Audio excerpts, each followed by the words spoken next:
Now, the Besosa opinion came out on February 6, 2015. It was very fast. Judge Besosa acted promptly. There were 3 motions to dismiss and cross motions for summary judgment, so he had to decide them all. Basically, he held on most of the issues in favor of the government of Puerto Rico. He held that the supremacy clause of the U.S. Constitution is violated by the act, that the act is void. He held also that the field is preempted, and he went as far as to issue a permanent injunction against the government of Puerto Rico to be enjoined from enforcing the act in the future. What does Besosa use? What does he refer to base his opinion? Judge Besosa, first of all, he cites the PREPA, Puerto Rico Power Authority, we call it PREPA, the initials, the Enabling Act, which goes back to 1941, which gives the bondholders a series of rights. He also cites the trust agreement as amended. The original trust agreement cited goes back to 1974. And he cites, of course, the Recovery Act itself of 2014. And finally, the 4th item that he uses to reach his conclusions that the supremacy clause has been violated and that there is preemption of the federal government in this field, that the act is void, is that Chapter 9 of the U.S. Bankruptcy Code, in various sections, 101.52 and 903.1, covered and filled basically the area of composition of debts in the territory of Puerto Rico, that there is no gap, that Congress acted under 101.52 of 11 U.S.C. and 903.1 of 11 U.S.C., and that is why the Supremacy Clause is activated, is triggered in a situation like this. What does the Enabling Act actually say? What are those rights that Judge Besosa held that had been violated? Well, the Enabling Act of 1941 for PREPA, we're just talking about PREPA because PREPA was the only defendant that was brought in this suit. No other agency was brought in.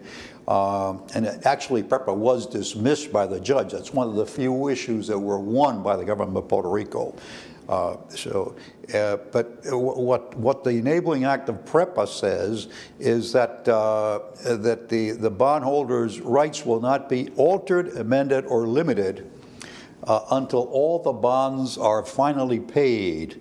It also gives the creditors, the bondholder, the right to appoint a receiver if there is a default in any of the sections of the bond agreement. It creates a series of superior liens in case of default against the income flows of the agency.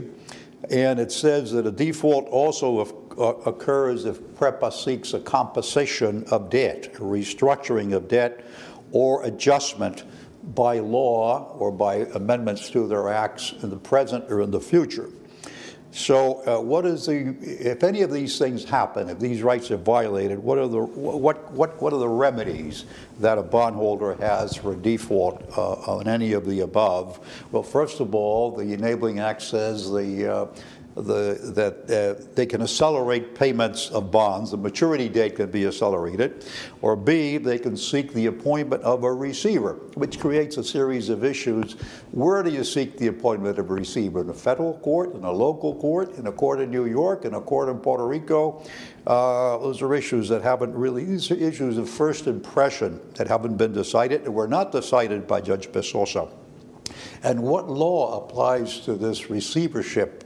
Is it the Puerto Rico law, the old Spanish codes that we have in Puerto Rico under the civil and commercial law, or is it some kind of common law receivership process? And the third issue, or the third thing that bondholders can do if there is a default in the Enabling Act of 1941 is sue to enforce the terms of the agreement. Again, it's the same issues. Where do you sue? What law applies to the suit?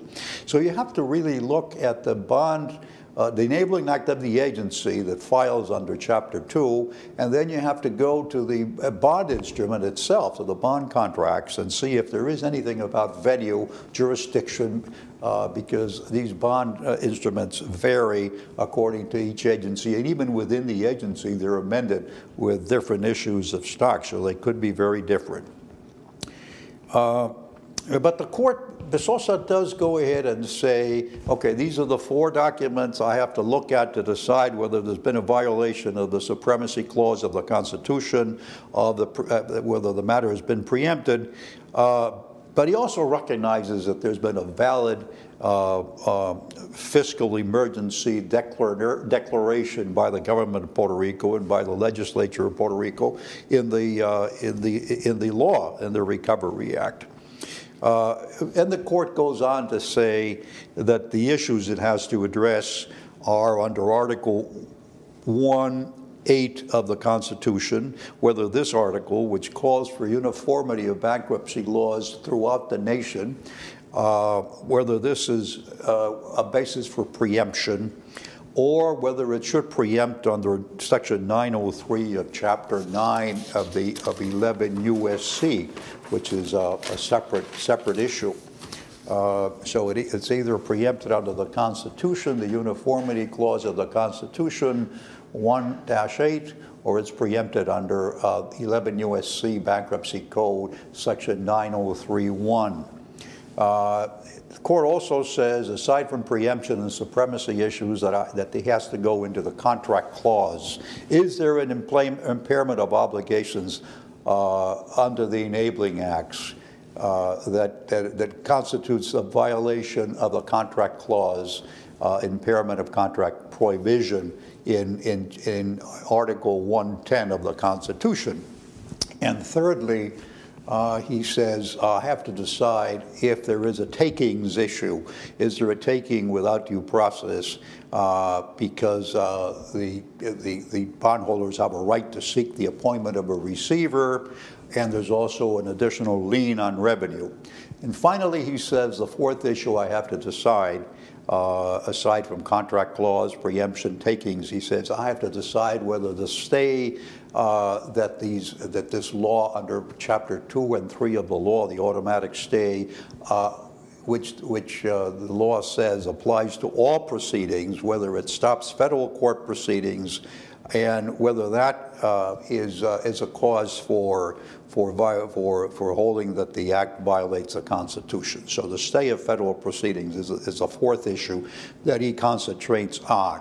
Of course, the government of Puerto Rico comes back and says, wait a minute, you may have arguments dealing with a supremacy clause, but there are issues here of rightness. Article 3, is the case ripe for adjudication? Is there a case in controversy under Article 3 of the Constitution? And rightness, basically, the court says, hinges on whether not only Article 3 issues case in controversy, but it also did the government of Puerto Rico act in a prudent manner, whether prudential considerations. And basically what the rightness doctrine establishes is that you don't want courts to issue advisory opinions on hypothetical questions, and the issue is whether, because there was no actual filing under Chapter 2 or Chapter 3 of the Recovery Act of Puerto Rico, Act 71, whether the issue was not ripe for adjudication. Now, how does Judge Besosa arrive at the issue that the case is ripe? Because that's what he decided, it was ripe for adjudication. Or he goes down the list, he says, is the case fit, quote unquote, for adjudication? Is there a hardship to the parties? If he decides to withhold consideration, those are the questions he asks himself. And is there a direct impact by the mere enactment of an act? Does it cause a direct impact? Because the act, like I said, has not been used by any agency yet. And what does he conclude? He concludes, yes, that it's ripe, yes, that it's fit, and yes, that there is a sufficient hardship to the bondholders of the 3 bond funds that filed as plaintiffs in this case.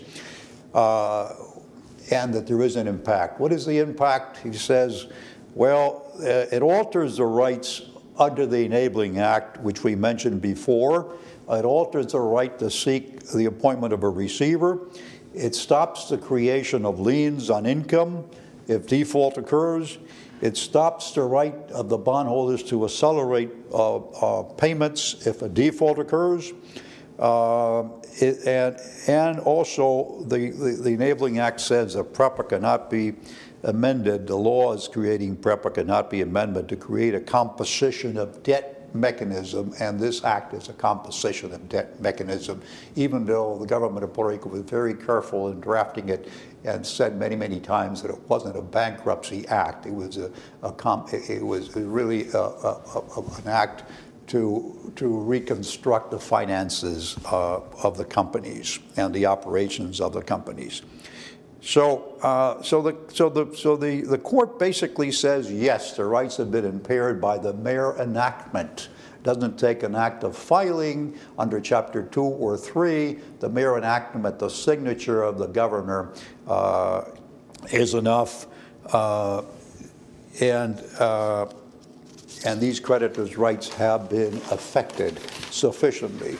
The court also concludes on preemption, which is a controversial issue, that 9031 of the U.S. Bankruptcy Code is a preemption action taken that preempts the Recovery Act. A preemption action taken by Congress sufficient to preempt the Recovery Act under the Supremacy Clause, that the Congress has acted directly in this field, and hence the act is unconstitutional. But he also goes a little bit further. He could have stopped right there. He didn't have to go any, but he did. He went as far as 75 pages long as his decision, and he went into the contract clause issue where he balanced the rights of state sovereign powers, welfare, police powers, retained powers, against the principle that you can't impair contracts in the Constitution, and he decided in favor, of course, of impairment of contracts and against the sovereign powers of the state. He went down the list again of the Enabling Act rights that have been violated by the enactment of this act, and it was very emphatic about the extension of maturity dates, the default provisions, the liens, and also mentioned the fact that 10% of debt holders under the Enabling Act can request a rate increase, and this can't be impaired and is being impaired by the enactment of this act. He also was very emphatic about the fact that this act violates the receivership, the right to appoint a receiver that the Bondholders Act have under the bond instruments, the bond contracts, and the Enabling Act of 1941. The bond instrument was issued originally in 1971. The court goes into the issue, which he may have overextended again himself and may be subject of appeal. Was this act reasonable and necessary? Did the government of Puerto Rico act in a prudential manner? That they have to pass an act like this? Could they have? Are there other measures? And he says yes, they could have done other things short of passing an act that would violate the rights of the bondholders. And he mentions them. Goes down the list. Incredibly, he gives them. He tells you could have cut costs. You could have raised the rates on the utilities, which hasn't been done since 1989, he says. You could have collected $640 million owed by the government of Puerto Rico to PREPA.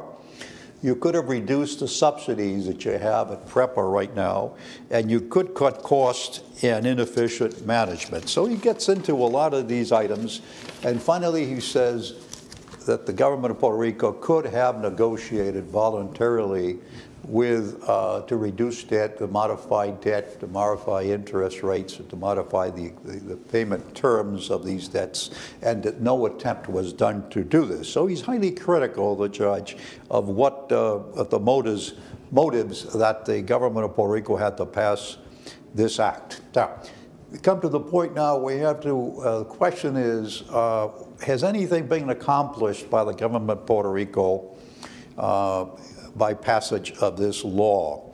We don't have to go into a crystal ball situation. We have the Judge Besosa's opinion in detail, in great detail, maybe too much detail. And what has been accomplished by the government? First of all, technically they got PREPA dismissed from the suit. PREPA was not a proper party because no case had been filed yet. So on that point, they won on the rightness and standing arguments to sue PREPA. But most of the other arguments, like I said before, of plaintiff were upheld by Judge Besosa. His main conclusion, Recovery Act is preempted by the Supremacy Clause. Any issues that permanent injunction forever. Question is, did the court have to go so far? By going so far, is the court opening itself up to an appeal? The answer is yes. The appeal has already been announced by the government of Puerto Rico. He did not have to go into all these other findings once he arrived at the conclusion that the Supremacy Clause was violated by Article 1.8, the fact that there is a uniformity of bankruptcy law requirement in the Constitution under 1.8. That's all he had to really say. He didn't have to cover all the other points and cross all the T's and I's. And he may get into trouble on appeal because he did go into all these other issues. Or he could have said on the favor, I'm going to favor the government of Puerto Rico and say this is not ripe for adjudication. There is no case in controversy. But no, he took that one off the rightness issue. He took off the table in a very lengthy part of the opinion.